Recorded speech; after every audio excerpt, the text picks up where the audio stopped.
What's up, everyone? Welcome to the Existential Stoic podcast. This is episode 44, and today we're going to talk about education is flawed. I'm Danny. I'm here with my buddy Randy. What's up, Randy? Hey Danny, how you doing? Yeah, I'm doing well. How you doing? Oh, I'm great. I'm excited to talk about this. This was actually a recommendation from a friend, and Ooh, she listens. Yeah, she listens to the podcast on a regular basis. She's nice. I even love those people. subscribed on What? YouTube. Yeah, and so She I was clicked talking with her. notifications? I don't think so. We'll have to see if she'll do that Ah, this episode. okay. Let's see if we can get that going then. and and so she had this idea because we were actually talking about this. So I'm in an adult education course right now, and it's kind of funny looking back because I've done a whole bunch of schooling throughout my life. I mean, we both are very, very educated. We've been in We've school both been in forever. school for way too many years. Yeah. We kind of Yeah, lived there most of our life. yeah. And so now it's kind of funny because like I've seen it. I would say I've seen it all, or I've seen it a lot, to where like now I kind of am starting to understand the purpose of education and how like all this stuff that's the school system is built around is completely flawed and it's against education. So I thought that having an episode in that fashion would be great. I'm glad you brought that up because, it's funny. You know, a big part of public education and the whole merit-based system in general is also indoctrination, right? And like I mentioned this to my class the other day, and these are, obviously it's a college level class. These are students from all over, the country. And I was like, and I was talking about socialization, social conditioning, indoctrination. They were like, well, what do you mean? I was like, do you remember in middle school when they made you always walk down the right hand side of the hallway?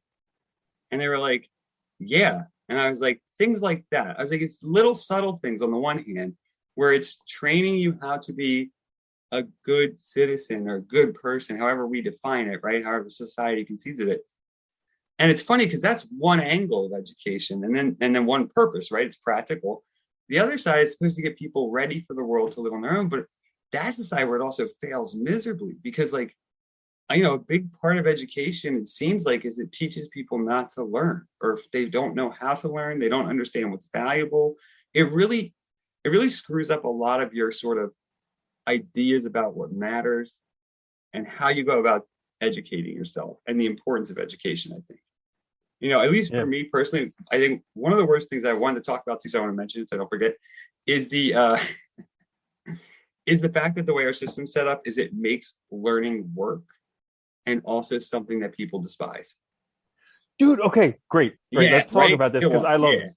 So Okay, good. in my adult education class, the teacher the teacher is always like, oh, homework so bad. Oh, homework so bad. And I'm looking at her, I'm like, what are you talking about? That's how we learn. Like, this is crazy. Yeah. And Dude, it's funny too, because like I was saying this to my students the other day because they were bitching about us like literally like a 200 word written assignment, which is like half a page, right? And I was like, look, it's not that I'm trying to just be a dick and assign you crap to do. The point is you need repetition. You need to work with it. Not to mention, also, doing those things at home is about developing the skills on your own, not having me right here to ask, not having your teacher right there to rely on, right? It's about being able to figure it out on your own in the world and learning that stuff. You don't need to be great at it at first, obviously, but like the point is it's supposed to help, but we've created this culture, this idea about like homework. Like I hear it all the time in the news, dude, about parents bitching, like especially when COVID hit and there was the lockdown, right? So parents started to like more interaction and engagement with their kids learning. You heard it all the time, especially with younger kids, like there's way too much homework. My kid has to spend hours doing homework when they just want to play video games. It's like, you know, yeah. uh, I think we are going to get to the point where education becomes more gamified. Because I'm yeah, seeing that now a little bit more where there is kind of the push towards gamification of things, and it does, like that's one of the ways that I've learned programming is actually through gamified yeah, education. And it makes it fun because you like, you earn these rewards for doing it days in a row. You get like stars for doing it days in a row, and then you unlock certain things that you can do in the future. So I think that could potentially be the way that it's going. But unfortunately, as of right now, we're just, we're at the end of a broken system.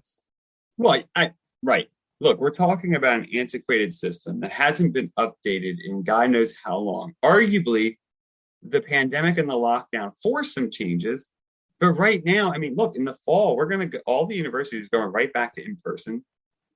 They're probably, most of them are probably going to go back right back to asynchronous. Like, I mean, so they're pretty much all those things that they adopted will slowly go away, right? And like the gamification thing is interesting, right? Because part of the idea of that is to make education fun, right? Because in principle, look, learning at the most basic level, right? You have some knowledge, some concepts, theories you want to impart, right? You have some skill sets, some basic life skills you want to develop, and you need a way to get there with some sort of intermediary steps, right? To get to the overall end. So like the game model works nicely. I mean, games are built around small incremental steps, goal-oriented activity, rewarding a lot so that you feel motivated to do it, right? And building up to those hard challenges, right? Like the boss level or whatever, the boss fight. And like, that's an interesting way to think about it. I think that could work. Yeah. But it's funny how we haven't changed our system in forever. Like literally, it's the same thing that we've always done. Yeah. And also how, up until you're done high school, it's like a one size fits all. Everyone takes the same exact classes. Yeah. You do the same exact thing. And it's like, well, this person may want to be a rocket scientist, but this person wants to be a plumber. There's like literally nothing that they both need to know that's similar, except for maybe speaking the same language. Yeah. Not to mention, too, especially in the US, we've put such a premium on college and we've so devalued trades that you can make a better living in than most jobs you get with a college degree anyway, that we don't even have enough people doing those things because we don't value it as a society because we put this premium on education.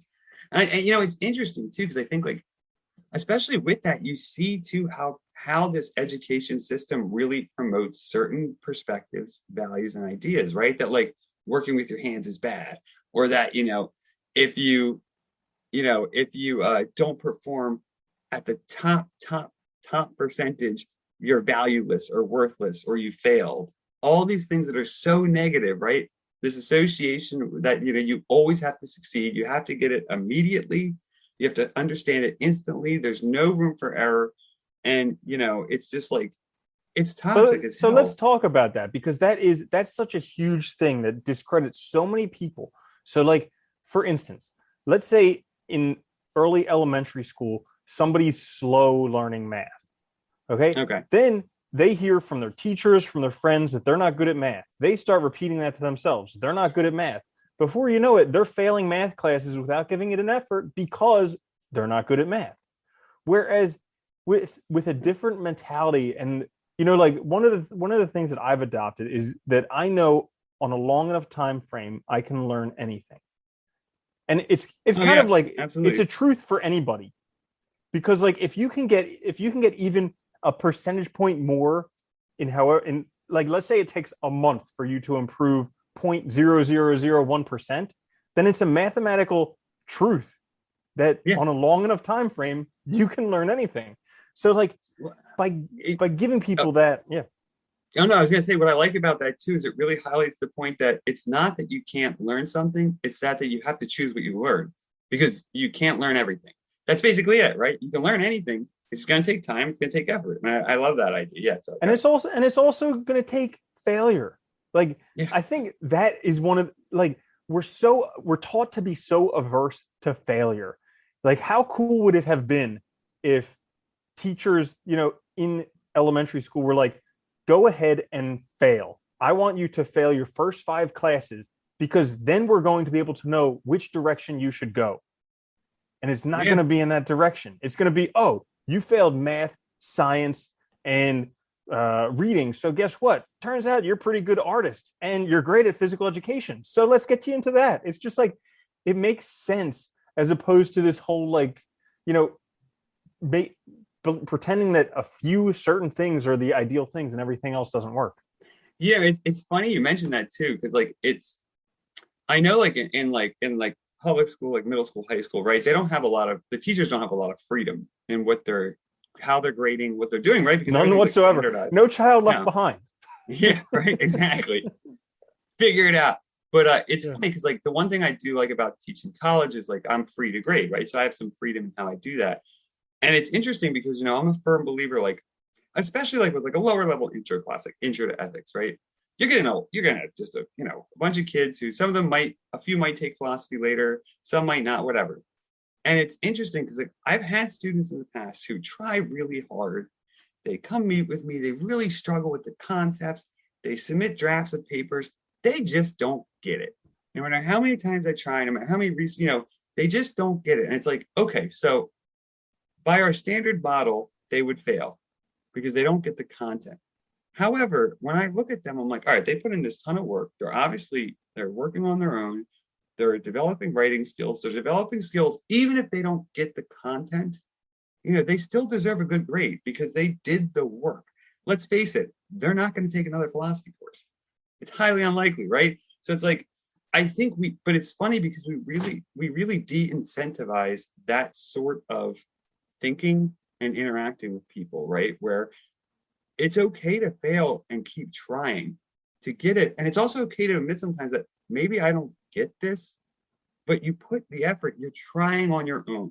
You're trying to learn on your own. You're understanding how to do that. I think we've created a system where so many people don't know how to learn without a teacher. They can't even figure Well, it out.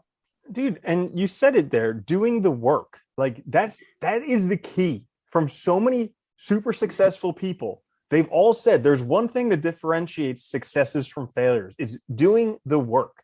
And when I say Yeah, right. successes and failures, I'm not talking about failing one test. I'm talking about like failing at life. Because really, we're talking about education, but the goal of education is building up character. And Yeah. so, like, Yeah. the people who build up character, they put in the work. They didn't just try and be a good person one time. They did it over and over and over and over and over again. I really like that point too, because pointing out that it's like it's for life, really, right?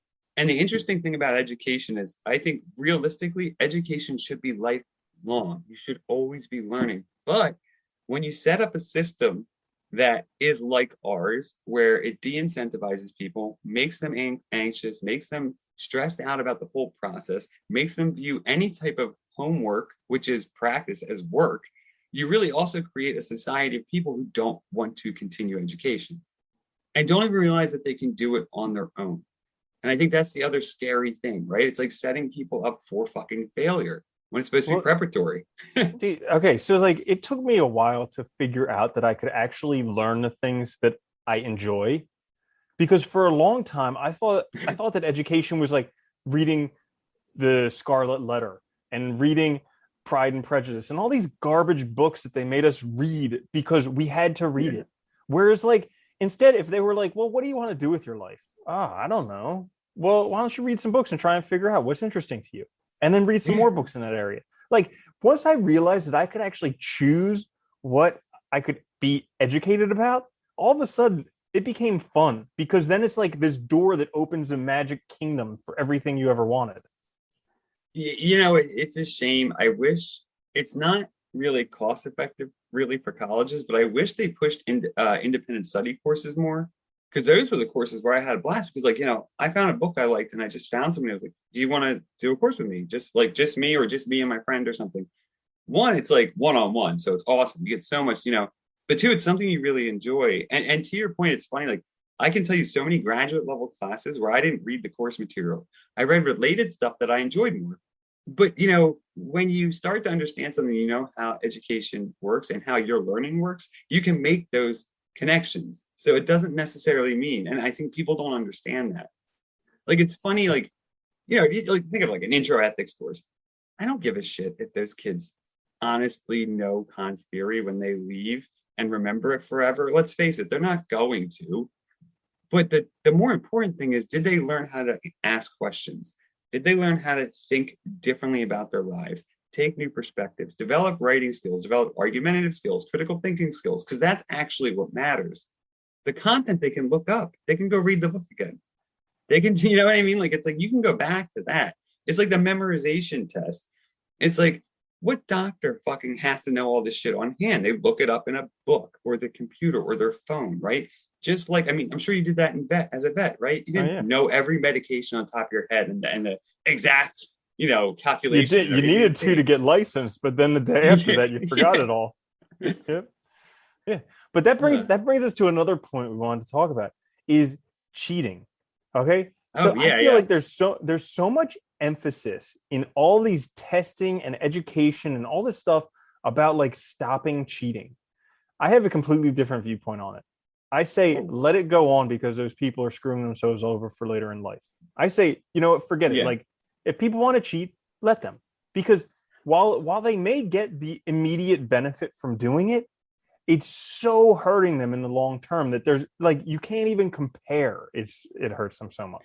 Well, yeah, no, it does. It absolutely does. But think of it this way, right? The thing with cheating and why so many people are willing to cheat is because we put all the emphasis on the grade, right?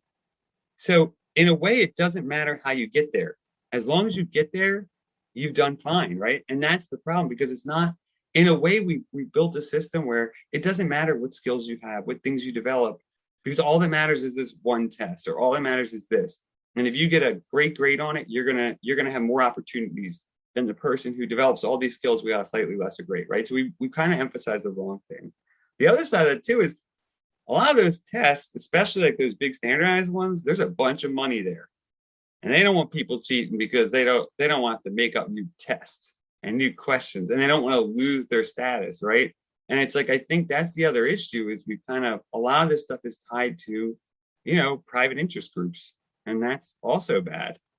I think it's like to think that like the GRE or the SAT says any fucking thing about a kid and their ability. Because I first of all, I love I love this saying. I love the saying that A students work for B managers working for companies built by C students. You know, yeah, yeah, because that's it's like, basically what it is. Because really, it doesn't matter what grades. I know from firsthand experience, students who got straight A's, valedictorian, and now they can't do anything with their life because they're yeah, so rigid in everything. Everything needs to be perfect. You can't have a single mistake. They're basically like a human spell checker, and like any error, it's just they can't find, and they just get stuck. And whereas a well, C student, they're like, you yeah, know what? I passed. Who cares? Let's try it. And that's basically in order to succeed in life. That's kind of what you need. You just need to yeah. keep trying. It's funny that I think of the lessons learned by each, right? The C student learns that, oh, wait a minute, it doesn't actually matter that much. I'm still alive. I'm still okay. I can still get through this and I can still learn on my own and do other things. The A student puts so much pressure on themselves to constantly perform at this level that they don't actually learn life skills. They don't even pay attention really to what they're doing because most of what they're doing is cramming and, really like rushing the job essentially, but not really getting much out of it. And I think that's the danger. I mean, it's a tough situation, I'm sure, because you're dealing with like a huge right thing, and it's a shame we don't see more proactive changes. I think in education, because like, look, I mean, I don't know. There's got to be better ways to do this than the way we are, and like Well, I think to promote. self-education is the way to Yeah, go. That at yeah, least gets my vote. Like you know, last episode we were talking about regrets, and like yeah. my biggest regret was going to vet school because it cost me $250,000. However, out of that, Naturally, out of that, what I got was a huge disdain for formal education, and because of that, I refused to go back to formal education, and I teach myself, and like. The cool thing about that is that nowadays there's so many more resources to be able to do that. And also like there are certain fields like computer programming, half of computer and programmers taught themselves. So it's like, you know, going to school isn't going to guarantee a better job or anything like that. And so yeah, it's yeah. just like I think like what you were mentioning with that individual study before, you can kind of do that nowadays if you educate yourself because you can No, just you choose whatever absolutely, you want and do it. dude. You totally can, and it sucks that our system is still fixated on pieces of paper as qualifications when they don't even really matter or say much of anything. But It'll it's get you a interesting job too. at Starbucks. Yeah, right. It's funny because you know, I get feedback a lot from students that really like enjoy my class. Not all of them because I don't tend to teach in a way that's consistent with like traditional teaching. So some of them don't like it. They don't respond well. But like I like talking about the stuff. I like discussing it. And I like trying to help them foster skills and realize that they can learn on their own. And a lot of kids really respond positively to it because it's like, it's a different focus, right? Rather than focusing on, because again, like, I don't know, I feel like they can look this stuff up. They can figure it out. If they have the tools that they need to teach themselves, they can learn whatever they want, right? And it's a shame because, like, I guess because I am, okay, because I am obviously, I do teach. And like, it's a funny thing because part of me, like, I really did like aspects of my undergrad education a lot. And like, it was a great small school, small classes, you know, it was really fun. And, you know, I really learned a lot. I learned a lot about myself, developed a lot of skills and all. So part of me does really like it. And I wish we ran it more like college, even at the lower grades. And I wish we didn't, the colleges weren't so run like businesses like they are now, where the goal is to give out diplomas, and instead actually were educational institutions where the goal was education. And I think if that were the case, it'd be very different. But I mean, it's not, obviously, you know, I'm like, I don't know, it's a big system, So but yeah, yeah. so I mean, we've talked about how the education system is flawed. Uh, We've mentioned a few things. okay, we mentioned a couple things. Um, Now we have this podcast, the Existential Stoic podcast, where we like to look at stuff in kind of an existential way, in a Obviously, yeah, stoic way. yeah. And so, you know, what would existentialists and Stoics think is important in developing a better education system? Well, why don't we look at what both of them did, right? Both groups. Mm-hmm. And Yeah, for the sake of you know, I'm gonna think mostly of like the cafes in France, right? For this purposes. perfect. And yeah, yeah, Oh, right. oui, So oui. yeah, smoking, On fume de gâteau. chain smoking, drinking Yeah. coffee. It was great. But think about it, right? I mean, if you think back to the ancient Stoic, right? I mean, it was fairly informal, right, system. So you had people seeking them out to learn. So first of all, you had the students seeking out someone who they knew was in a higher level than they were seeking out because they were interested in this thing. So it's self-motivated in the first place. It's not forced, right? You don't have to become a Stoic, you know. Mhm. It's really the But that's also direction, or kind of like the way that they do it in the trade schools, where you learn from someone who's more experienced than you. Like when you wanted to be a potter, you yeah, would go learn from a master potter or something like that, as yeah, opposed to yeah. just learning from someone who's read a book on it. Yeah. Yeah, exactly. Right, right. Who theoretically understands it. But yeah, Yeah. yeah. So it's interesting because, like, if you think about it, so that you have the self motivation on the part of the learner, and then if you really look at like what Stoicism aim is, it's not about learning specific facts or anything. It's really about living a better life, being a good person, and eudaimonia, right? The flourishing life. And you know, they obviously had a conception of that, but like, my point is that it's not, if you think of education in that sense, it's self-motivated. It recognizes that there's others that know more, and it's worthwhile to seek them out, obviously. So it recognizes the importance of community, interpersonal connections in that respect. Um, but it's really kind of, if you think about it, it's more interactive. It's more dependent on agency on the part of the individual, the learner, and it has a broader goal, not of I'm getting a job, not of this, but that I want to be a better person in the world. And now, real quick, just to switch to existentialism, thinking more of like, again, the French and the cafes, right? Again, like, you know, these guys are really in the, you know, World War II is ongoing and then ending, right? They're seeing all this shit happen around them, the atrocities, the fact that people, you know, during World War II were willing to do horrible things because they were told to, right? Because they were following orders. And so they're really interested in authenticity, right? Agency, freedom. And so again, you know, you have this desire to find other people to discuss these ideas, to not, you know, to have open conversations about it, to learn from each other. Again, that same emphasis. And the goal again is not that I want to learn these specific facts so that I know the ground of this. It's so that I can become a good person, so that I can be authentic, so that I can live in the world, so that I can take responsibility, right? And essentially be a whole person. And I think in both cases, you could argue that's the goal, is being a whole person, not learning some fucking specific knowledge. Because I think that's where it's kind of flawed, right? Is that we focus not on being a good individual, being a good citizen in the world, or being a good person, but rather we focus on learning a specialization so you can be a contributing member of society, but not a good member. And that's, you know, when you were saying that becoming a good person, that's a very like broad goal and a very long term goal.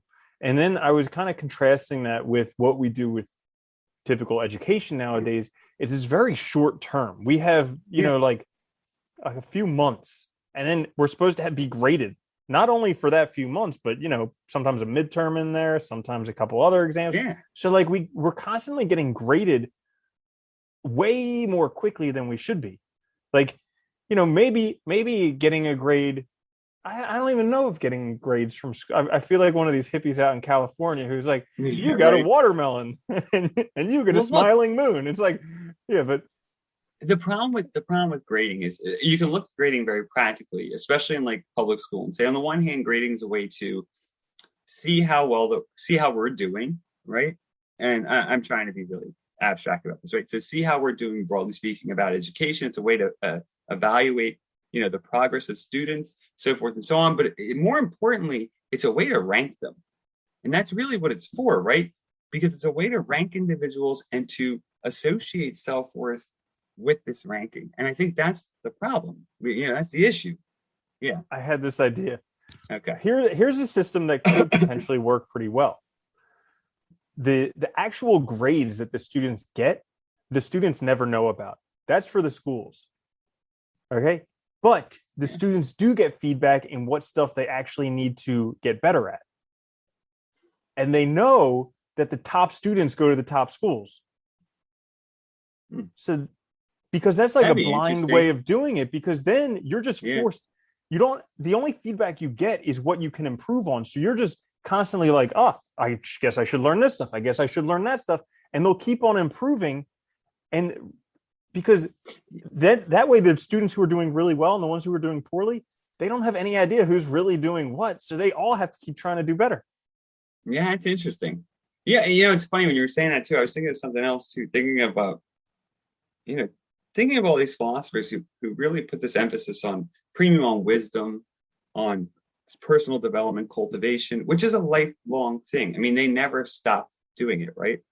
And I was thinking about that, and I think maybe one of the problems is that we don't we fundamentally don't think of education correctly. We don't prep kids for it correctly. Like I said, we treat it like work, like a task. We treat it like it's something bad, something to get over with, something to get through so you can go to the real world, right? And then once you're in the real world, then you stop. But we don't set kids up with a appreciation for learning, a pleasure for expanding their minds, a pleasure for becoming a better person that would motivate them on their own. Like we talk about all the time. Like both of us during the pandemic read like over 100 books. Most people don't even read because it just, again, I think part of it is that association with the negativity of learning, right? Of doing it on your own. So I think part of it is if we just cultivated a better attitude towards it, towards this idea of lifelong learning, of the value of learning, that the grades would stop mattering so much anyway, because the kids would actually be engaged. I mean, I remember in high school, like I loved reading stuff on my own outside of school. Half the time I slept through classes. I did fine because I learned on my own. And I mean, half the time, to be honest, I was, probably high too in class because it was boring as hell being there. But I did fine because I was good at learning and reading on my own outside. Like the school part didn't even matter. You know what I mean? Like, and that's the funny thing. It's like, here's your test. Okay. And then, next Mm-hmm. thing. Yeah, yeah, dude. You and I were in the same boat there in high school. But it is fun. It is a funny system because it's supposed to get you out into the real world after 20 years. And then Yeah. after Yeah. another 20 years, you're totally washed up over the hill. And you're just kind of eking out life until retirement at 60 something. And then you're supposed to go enjoy life before you die. And it's But just that like, probably won't happen because, you might lose it all in the economy or something, and yeah, then you'll be because you be a didn't plan greater. Yeah. for it. You don't have Yeah. anything saved for Yeah. retirement. And you're just done. Yeah. And it's just like, that's not a great life. No. Yeah. Yeah. We know it is too. I think if you cultivate the appreciation learning, the other thing is like you were saying before too, I think about, the things you're interested in and choosing what you want to learn, right? And like we don't let kids do that. And I think I'm pretty sure if I remember correctly, I'm trying to remember what it was. There's been studies that have shown like if you let kids choose something of their own to research, like whatever they want to do, and like let them choose a project, essentially, they do much better and they're more motivated to explore the stuff because they're interested in it, rather than making them all do the same thing. You know, and maybe part of it is we have this textbook industry, we have, this testing industry, we have all this like for-profit stuff built up around it, and maybe that is part of the problem. But I think also too, it is also just, look, a lot of it comes down to, I think the philosophers would agree, a lot of it comes down to our conscious awareness of what it is, our perception of it, and our relationship to learning. I think is also, we failed in some way to make learning a valuable exercise and practice in and of itself, and we failed to show people the value of it lifelong.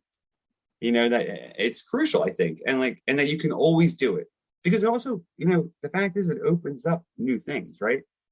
Like you said right now, like, look, you're learning programming. You are literally opening up a new way of looking at things, a new world, a new set of skills, all on your own. It's crazy because like whenever I need to do something, I always think, how can I create a program to do that for me? And then I can go do that. And it's just like, yeah, because and then even if even one day thinking I'm that able way to, though, yeah. Mm-hmm. Yeah. I know, I was gonna say, even thinking that way of like creating your own projects, like having that way of thinking just shows that you also understand like lifelong learning. You understand what it means to educate yourself and how to learn. And I think that's where we fail people, because like, every kid thinks homework's a chore. If every kid thinks school's like basically is something they have to do, right? You have no desire to pursue these things otherwise, because you've created this negative, you've habituated a negative response to it your whole life, right? It's like Pavlov's dogs or whatever, right? Or like the learned helplessness, you just conditioned it, and now that's the case. Mm-hmm. Yeah, I think there's kind of like one mindset that I got later in life that was really helpful, was that I'm going to keep at it until, like, and I think this is something that could limit a lot of people, because they may fail at something. They may have tried to go and do something, or tried to go to school for this, and maybe they failed an exam once or maybe twice, or they, and that limited them. Like, they let that stop them. And once I got to the point in my life where I was just like, okay, I'm going to do this no matter what. Like, I don't care. I'll fail it 10 times. I'll fail it 20 times. I don't care. I'm just going to keep on going until I get it. And like, that type of mindset really opened up a lot of stuff, because all of a sudden that fear of failure is gone. Like, sure, it'll be uncomfortable when it happens, but it's just like, it's just an obstacle, That's it. I really like that too, though, because it also teaches you or reteaches you that failing's not a bad thing, that it is just an obstacle. And every time you fail, you have to go back and figure out new ways to look at it, new ways to overcome it. And you learn more and more. Not to mention, you probably remember the stuff way better having done it on your own. I personally think too, another thing is like the self-motivation, right? The agency, the decision on your own to start learning something. I think people don't realize how valuable that is, right? That you can choose this on your own. And once you choose it on your own, it doesn't matter how you do, because if it's valuable to you for its own sake, it doesn't matter what the end is, right? Like, I think that's important. Yeah. It's funny. It's fun too, because like, I always, like, I remember when I applied to vet school, I had to apply 2 years. The first year, 8 schools rejected me. And, That was a treat, right? Yeah, that was a treat. I mean, some people might have given up, but I was like, forget it. I'm going to be a vet anyways. Yeah. And, but I laugh. I don't even want this, and I'm going to keep doing it. Right? Well, back then I did want it. I was naive. And, but nowadays it's kind of the same thing. Cause like, I know that still my education in programming is still early, but I'm applying for jobs anyways, because, having actual work experience would be helpful. And I don't need the jobs, but I want to do them because I could learn more. But also I'm getting all this feedback from applying for jobs. They're like, we're looking for someone who's more qualified. They're looking for someone who's and I kind of like, every time I get one of these back, I kind of laugh, because I'm like, this might stop someone, but it's not going to stop me. Because I'm like, you just wait, because you're going to see I'm going to be one of the best. And so it's just kind of like that, having that type of mentality and that type of attitude where, like, I remember Eminem was talking about it, how one of the greatest reasons why he succeeded was to prove all those people wrong. All the people who said he couldn't do it, Yeah. he wanted to prove them wrong. And that is such an awesome thing, because then you can chalk that up. You can be like, yeah, there's this and there's this and there's this and there's this. And I have all of these reasons that I'm going to succeed and I'm never going to give up. I like that too, because I mean, that's part of it though. Self-learning, part of it is not giving up, right? It's not throwing in the towel. And I think we were talking about the flaws of the education system. That's one of the biggest flaws, is teaching people that if you don't get it immediately, if you don't excel right now, you're wasting your time, right? Because think about it, if you fail a course, you are wasting money, time. There's that pressure to get out of there on time. And so you really do, you cultivate this attitude and this mindset that I should get things instantly, or I'm not good at it, it's not for me, I need to move on. Rather than I can learn whatever I want, whenever I want. The possibilities are totally open. The only difficult thing is deciding what I should focus on, because I can't do everything. And I think that mindset is so important, but it's difficult, right? Because you are getting rejections. I applied to grad school too. When I applied later after my master's, yeah, you get rejected. It happens, right? Everybody does. And learning to handle that, to handle even getting feedback. I remember talking to friends in school where, like, professors would give us feedback, and like I looked at it like, here's my paper, but I want to do better. I want to learn more. I also want to learn how to write better, argue better, all of this. So yeah, give me your feedback. And I'm not going to take it personally. It's my work. I want to see where I went wrong so I can fix it. Other kids I remember, it was like devastating and stuff, and like would actually hinder them more. And it's like, but they're giving you what you need to move forward, right? Just like when those jobs, they were looking for somebody with this or this, like, well, one, I'm going to keep trying, and two, right, I know I got to just keep doing it. That's all, and just keep getting better. Mm-hmm. Yeah, absolutely. So I guess we talked about a lot. Now we did. So maybe like some tips for people who are maybe stuck in the education system, or who, maybe they're afraid of trying, or yeah. Any I advice think for them? I think it's a good idea. So we've talked about the flaws of education. So how can we sort of counteract that, right, with our own? I would say like, if you're afraid of going back to get an education, don't No, waste the money not even a on a little. Yeah. university in the United States. Don't do it. You will regret it. Teach Well, yourself. yeah, right. Even there, I would definitely recommend teaching yourself, seeing what you can do on your own. If you really do need a certification, or you need the degree, if it's required for what you want to do, I would definitely recommend start looking at the stuff on your own ahead of time first. Start understanding that area on your own, because that'll, one, give you some experience. See if you really like it. There's so much resources online and stuff. You can even literally take a course for free, and then see where you're at. And then when you get there, you're that much more equipped to get more out of it. I think that's crucial too. So if you do need to do it that way so that you get the most out of it, you're not wasting, you're not wasting your time when you're paying. You're using your, time wisely there. Yeah. Yeah, I would say go get a job in the area. Like, people, Yeah. when I was a veterinarian, people would always be like, "I want to be a veterinarian," and I was like, "Don't, please don't." But then they're like, "No, I really want to do it. How do I do it?" And I was like, "Well, go get a job go get a job in a vet clinic. Take a year and work in 5 different vet clinics. And then if you decide that that's really what you need to do to be a veterinarian, where you want to express dogs' anal glands and euthanize dogs all your Yeah. life, if that's what you really want to do, then go get a job at one of the vet schools and work there for a year or two. And then you'll have an in with everybody in the vet school. You'll Yeah. get in instantaneously, and you'll get a discount because you're an employee of the school. Like, Yeah. And what's funny too about that? I'm glad it's such a good point too, is that, like, and I know this happened to you too. We have these ideas of what a job will be like, or what a profession will be like, or what it'll be like to be an X. Sometimes people want it just because they want to say they're a doctor, or they want to say they're this or that. And it's like, those aren't good reasons. And you should know enough about it to know sort of what you're getting into, right? In the sense of teaching, I was lucky because I was in school forever. So I kind of knew what that was like, and like, you get it, but you get a better sense of what it's like to do that sort of thing. Is it really right for you? like you said, I mean, you love animals and working with them, but that is also a lot of dealing with people's emotions Dude, and dealing with and people. I look back at it because it's hilarious. I loved Yeah. animals, but every job I had in a vet clinic, I hated it. I couldn't stand it. Like I hated working there because when you're young, they would have you clean out kennels and take out the trash, and like you're just basically Yeah. surrounded by animal shit all day. And Yeah. like I hated it. And so I look back and I'm like, man, everything was telling me not to do it, and I was just that stubborn that I had to do it. It's funny too, because that's the other flip side, right? Which is, a certain sense is a certain amount of stubbornness can be helpful when because it sort of it makes you stiff, like strong strengthens you to deal with those times when you do like fail or stumble or whatever.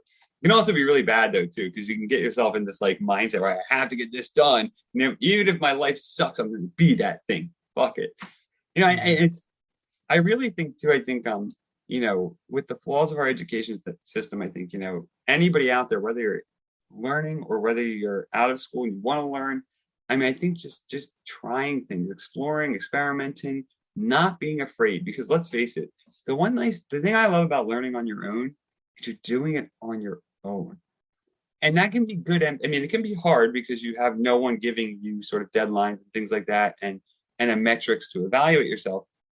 But it can be really freeing too, because it doesn't matter how you mess up.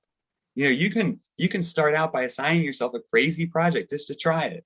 Like I think one fun thing is like if you're interested in something, assign yourself a little project, like a little hobby, where you like, okay, I'm gonna learn how to do X, Y, Z. Whether it's like, I'm gonna build a, you know, RC airplane from scratch, or I'm gonna figure out how to program so I can, sort my files on my computer or something, right? Like you give yourself a project and you do it, and it gives you real experience. It teaches you how to solve problems and obstacles, where to go for resources. It's a great way to sort of like get yourself into that way of thinking, right? And into that way of looking at the world. Mm-hmm. Yeah, and it teaches you self-reliance and kind of becoming a self-starter, because that's Yeah, yeah. something where a lot of people, you don't get that from going to school or from working for somebody else, because you always have someone else assigning you what to do. Uh, But when you choose self-study, then you have to. And like I found it helpful to kind of do it both ways. So I have every day I just need to do a little bit, 5 to 15 minutes minimum every day. That's the one thing that I have to do. It doesn't matter what I do, just as long as I do it. And then every month or two I'm taking another certification exam, just to like always keep me upping my game. And just yeah. like, so it's kind of like, on the one hand, there's no pressure with just doing that 5 to 15 minutes a day, because whether it's studying for an exam, whether it's programming, whether it's just messing around doing something, it doesn't matter. I'm just getting that You've time done in. it. But Yeah. on the other hand, I have these deadlines that I need to keep working towards to keep myself motivated. I like that too, because if people look, they can really find a lot of free practice exams too. So you don't have to pay for a test. You can just kind of assign yourself a test just as a way to kind of help, if that helps you get there, right?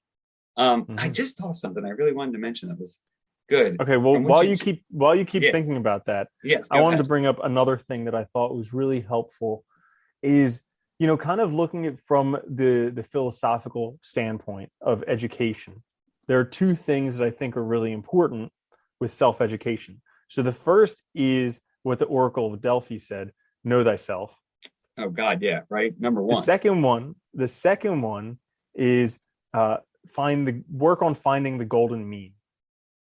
I think that those are like two lifelong skills that anyone can work on, Wow, but they're, very ancient Greek influence there, buddy. yeah, Man, but both like, of them. No, I'm just kidding. because No, they're good though, both of right? Yeah. those, dude, I'm constantly struggling with trying to know myself better, and then also trying to find and practice the golden mean, because it's so easy to go off on the deep end, either one direction or the other. Yeah, yeah. And so like, yeah, Well, that's what trying to I hit mean. Aristotle was right, right? We always tend to an extreme. So keeping yourself in the middle is always the most difficult, but it's always the best place to be, right? Because then you have the most freedom, right, in the middle, essentially, and the most control. And that's great. And knowing yourself is critical. You have to know yourself. But I think, again, that's what our education system doesn't teach us, is knowing ourselves. It's a shame, but like, oh, I remember what I was gonna say. You were talking about being like really like self-reliant and able to do these things on your own. one of the things that really kills me with the modern education system too, especially universities, is this switch to like this business model and like handing out degrees. They've created more and more interventions for students because they want their money. So it's like they're doing them a disservice by handholding the whole time. And it's like, it's upsetting because it's like, you're not really helping them. You just want their money. And it's like, you don't really care what happens in a certain sense. And, Mhm. I think that's one of the difficulties too. But, with what you just said too, I think, the philosophers, I think, teach us a great deal on really the value, the importance of just learning our whole lives. And I think, one of the best things people can do for themselves is just to start to really see that it is valuable, that you can learn more, that you can develop new skills, that it's never too late, and that there is value in that because you are always improving and bettering yourself. We can never know everything about everything. So there's always room to grow, right? And I think seeing that as like a valuable pursuit in and of itself is so important. I love that, and I think that's a great note to end on. That like Yeah, it's never absolutely. too late. Like you can Yeah. completely mess your life up 100%, and it's never too late. You can always start right now and turn it around. I think that's great. Yeah, I know it's important. So anything else do you want to add before we do end though? Because we should end. All No, right. I think that's a great way to end it. It's just like Yeah, we went over a whole bunch of stuff, and really, wherever you are, it it's up to you where you want to go. exactly. And wherever you are, the education system is flawed. You need to do this shit on your own. So figure it out. Uh, Everybody, thank you for joining us. We really appreciate everybody listening. This is the Existential Stoic podcast. If you guys are listening, check us out on YouTube. If you're watching us on YouTube, check us out. Listen to us. We'll be coming back midweek with another quick fix, a short little episode, like under 10 minutes, with just tips on one self-help topic.